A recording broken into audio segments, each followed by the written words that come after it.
I'm sorry, honey, but the rental house is just too small for all of us tonight, Marcus said, not quite meeting my eyes as he stood in the driveway of the beautiful beachfront property we booked months ago. You and the kids will have to find somewhere else to stay. I stared at him in disbelief. Our two exhausted children slumped against me after the long drive to the Florida coast. The words made no sense. We'd specifically chosen this 4-bedroom house to have plenty of space for our family vacation. My name is Olivia, and at 34, I never imagined I'd be standing outside our $3,000 per week rental home at 9 p.m., watching my husband of 12 years essentially lock us out. Our kids, Emma, 10, and Lucas, 8, were too tired to even protest, having endured the 8-hour drive from Atlanta with nothing but dreams of beach days ahead to sustain them. Marcus, this makes no sense, I said, trying to keep my voice steady. We looked at the floor plans together. There's more than enough room. He shifted uncomfortably, glancing back at the house. Things changed. My work colleagues showed up unexpectedly. They need the space for an emergency project meeting. Work colleagues? You're a high school gym teacher. What emergency meeting requires a beach house? But he was already turning away, grabbing our suitcases from the trunk and placing them on the driveway. Here's some cash for a hotel, he said, pulling out his wallet. I'll call you tomorrow once things settle down. I looked at the measly $100 he held out. In peak season, that wouldn't even cover one night at the cheapest motel in town, if we could even find vacancy. Marcus, we can't. Mom? Emma's tired voice interrupted. I need to use the bathroom. Marcus stepped back toward the house. There's a gas station about a mile down the road. I'm sorry, but you need to leave. Now. The door closed with a decisive click, leaving us standing in the humid night air. I helped the kids into our SUV, mind racing as I tried to make sense of what was happening. Through the windows of the house, I could see shadows moving, hear faint laughter that definitely didn't sound like a work meeting. Mom, I thought we were going to build sandcastles tomorrow, Lucas said, his voice small and confused. We will, sweetheart. I promise, though I had no idea how I would keep that promise. Let's just find somewhere to rest first.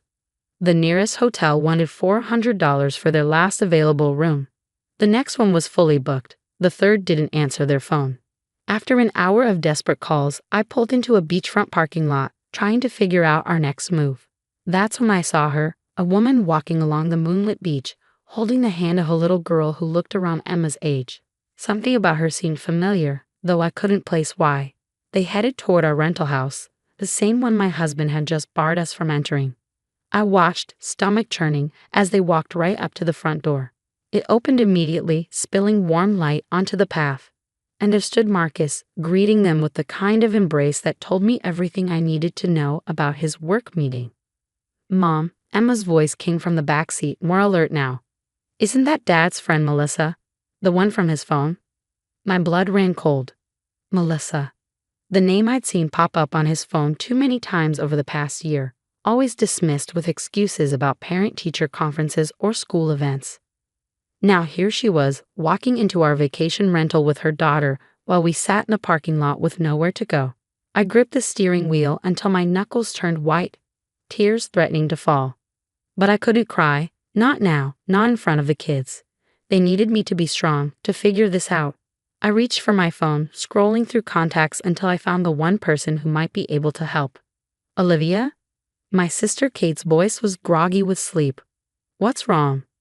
I need your help, I said, my voice surprisingly steady.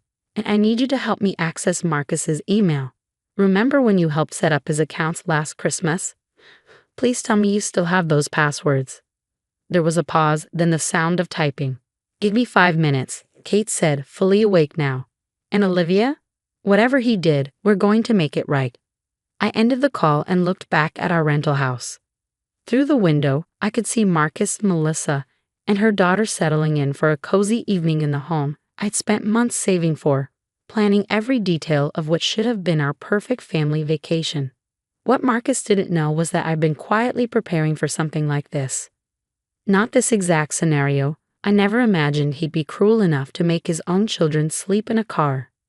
But after finding suspicious text messages and unexplained charges on our credit card statements, I'd started documenting everything. My laptop contained a folder labeled Family Photos that actually held screenshots of every questionable transaction, every late-night text, every unexplained absence. I even hired a private investigator last month, though I called them off when Marcus seemed to recommit to our family, planning this vacation with enthusiasm I hadn't seen in years. Now I understood why he'd been so eager to handle all the rental arrangements himself. My phone buzzed. Kate had come through with the passwords. With trembling fingers, I logged into Marcus's email account. And there it was, months of correspondence with Melissa, planning their parallel vacation. The rental agreement showing he actually booked 6 bedrooms, not 4. Airline itineraries for Melissa and her daughter, paid for with our joint account. Mom. Lucas's sleepy voice came from the back. Can we go inside soon? I looked at my children, then at the house where their father was playing happy family with his secret girlfriend. Something inside me hardened into resolve. Yes, baby, I said, starting the car. We're going somewhere even better. I pulled out of the parking lot and drove to the nearest Bank of America branch. It was closed, of course, but the ATM would serve my purpose. I had 20 minutes until midnight, 20 minutes to act before Marcus could realize what I was about to do. Our joint account held just over $45,000, the combined savings we'd been building for the kids' college funds. Marcus had always insisted on keeping the money there instead of moving it to a dedicated education account, claiming we needed the flexibility. Now I understood why. I began withdrawing cash in $800 increments, the maximum allowed. With each transaction, I imagined Marcus's face when he discovered what I'd done. He thought he could discard us, leave his children sleeping in a car while he played house with his girlfriend. He was about to learn a very expensive lesson about consequences. My phone buzzed again, Kate sending more screenshots from Marcus's email. Dinner reservations, spa appointments, even a ring purchase from 2 weeks ago. All paid for with our family savings, all meticulously planned behind my back. I made the final withdrawal just as the clock struck midnight. The account was now empty except for $100, the same amount he tried to give us for a hotel. Poetic justice, I thought, tucking the cash into my purse. I drove to the nicest beachfront hotel in town, the one with the water park the kids had begged to visit when we first planned this trip. Marcus had claimed it was too expensive, insisting we stick to our rental house budget. Good evening, I told the front desk clerk, pulling out my credit card, my personal one, not the joint account Marcus could access. I'd like your best oceanfront suite for the week. And do you still offer those dolphin watching tours my children were asking about earlier? The clerk's eyes lit up. Yes, ma'am. Would you like me to add that to your reservation? It includes breakfast in a private cabana. Perfect, I said, smiling for what felt like the first time in hours. And one more thing, if anyone asks for us, especially a man named Marcus Bennett, we're not here. I carried Lucas to bed while Emma sleepily followed, both kids too exhausted to even notice their luxurious surroundings. As I tucked them in, my phone began buzzing with texts from Marcus. Where are you? The ATM says insufficient funds. What did you do? Answer your phone right now. I silenced the notifications and walked out onto our private balcony, breathing in the salt air. Below, I could see our rental house, its lights still on as Marcus presumably discovered the consequences of his choices. My phone buzzed one final time, an email from Kate. She found something else in Marcus's accounts, something that would ensure he could never hurt us like this again. But that would wait until morning. For now, I watched the moonlight dance on the waves, listening to my children's peaceful breathing from the next room.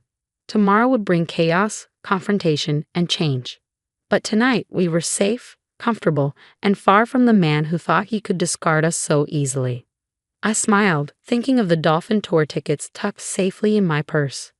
Marcus had chosen his new family over us? Fine. We would have the vacation of a lifetime without him. The kids and I deserved nothing less. Morning came with a symphony of seagulls and crashing waves. I barely slept, spending most of the night reviewing the documents Kate had uncovered. Each new revelation felt like another twist of the knife Marcus had plunged into our marriage. The email Kate found wasn't just evidence of an affair. It was proof of calculated financial deception spanning years. Marcus had been systematically diverting money from our joint accounts into a private one, using it to fund a lifestyle with Melissa that our children had been denied. Private school tuition for her daughter, Weekend getaways disguised as teaching conferences, even a down payment on a condo in Tampa, waiting for the right time to leave us. I was still processing this information when Emma wandered onto the balcony, her eyes wide as she took in the ocean view. Mom, this place is amazing. But why aren't we at the other house with Dad? Before I could answer, my phone rang. Marcus again, his 20th call since midnight. This time I answered. Where is my money? He roared, not bothering with pleasantries. Our money, I corrected calmly, is being put to better use than funding your girlfriend's lifestyle. How's Melissa enjoying my rental house? The line went silent for a moment, then his voice dripping with venom. You've lost your mind. I'm calling the police. Go ahead, I replied, opening my laptop. I'm sure they'd be very interested in these bank statements showing how you've been embezzling from our children's college fund. Or maybe they'd like to see the deed to that Tampa condo you bought with Melissa 2 months ago. How did you?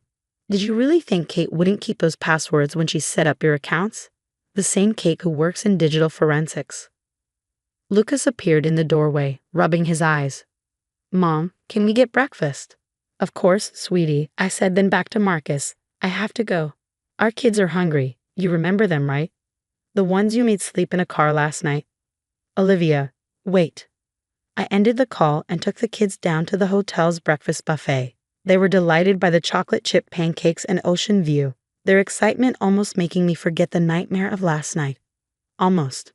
My phone buzzed with a text from Kate. He just found his life insurance policy.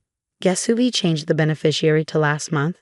I excused myself from the table, stepping away to call her. Tell me everything. What Kate had discovered was the final nail in the coffin of my marriage. Marcus hadn't just been planning a new life with Melissa.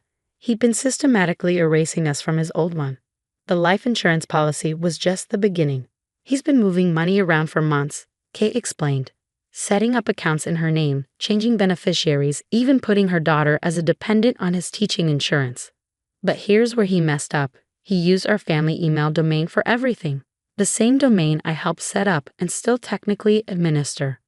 I watched Emma and Lucas chatting happily over their pancakes, unaware that their father had been planning to abandon them so thoroughly.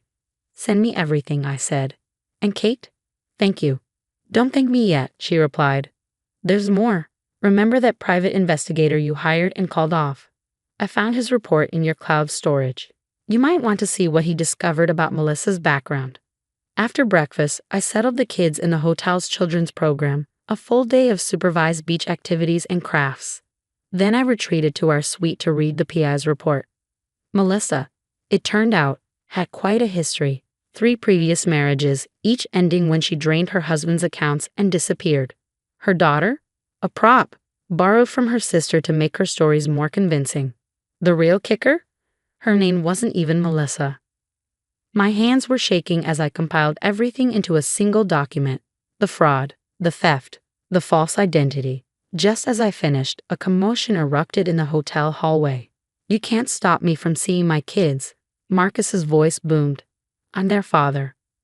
I opened the door to find him facing off with hotel security, his face red with rage. Behind him stood Melissa, trying to look concerned while shooting nervous glances at the exit. Actually, I said, holding up my phone, you forfeited that right when you made them sleep in a car so you could play house with a con artist. Speaking of which, hello, Patricia. Or do you prefer Melissa? I'm sure your parole officer would love to know you've crossed state lines. The color drained from Melissa's face. Without a word, she turned and fled, leaving Marcus staring after her in confusion. What are you talking about? He demanded. I handed him the PI's report. Seems your girlfriend forgot to mention her outstanding warrants in Georgia and Florida. But don't worry, I'm sure the FBI will help you sort it all out. They're very interested in her pattern of identity theft and bank fraud. Marcus slumped against the wall, the reality of his situation finally hitting him. Olivia, I can explain. Save it for your lawyer. I cut him off. You'll be hearing from mine soon. Oh, and Marcus, the kids are having the time of their lives without you. Emma's going on a dolphin watching tour this afternoon, something you said we couldn't afford while you were buying condos for your girlfriend. I turned to the security guards. Please escort him out and add him to the do not admit list. Later that afternoon, I sat on the beach watching Emma and Lucas build sandcastles with their new friends from the kids' club. My phone kept buzzing with updates. Melissa/Patricia had been arrested trying to board a flight to Mexico. Marcus's school had placed him on administrative leave pending an investigation into misused funds. Kate had found even more evidence of his financial manipulation. But none of that mattered as much as the sound of my children's laughter carrying across the sand. They were resilient, adapting to our new reality with a strength that amazed me. Yes, there would be hard conversations ahead. Yes, our lives would change dramatically. But watching them play, I knew we would be okay. My phone buzzed one final time, an email from my lawyer. She had already filed for emergency custody and frozen all our remaining assets. But more importantly, she had uncovered something interesting about the beach house rental. The property is owned by Patricia's last victim, she wrote. He's willing to testify about how she scammed him, and he's offering to let you and the kids stay there for the remainder of your vacation, free of charge. Poetic justice. I smiled, watching the sunset paint the sky in brilliant oranges and pinks. Tomorrow we would move into the beach house that Marcus had tried to deny us. Tomorrow we would continue building our new life without him. But tonight we would enjoy our oceanfront suite, order room service, and plan our dolphin watching adventure. Tonight we would celebrate our freedom from a man who thought he could discard us so easily. Marcus had chosen his path, thinking he held all the power. He never expected his quiet, accommodating wife to fight back. He never imagined I would not only survive his betrayal but thrive in spite of it. That evening, as I tucked the kids into their plush hotel beds, Emma asked a question that made my heart ache. Mom, is Dad ever coming back? I stroked her hair, choosing my words carefully. Sometimes, sweetie, the best thing a person can do is leave our lives.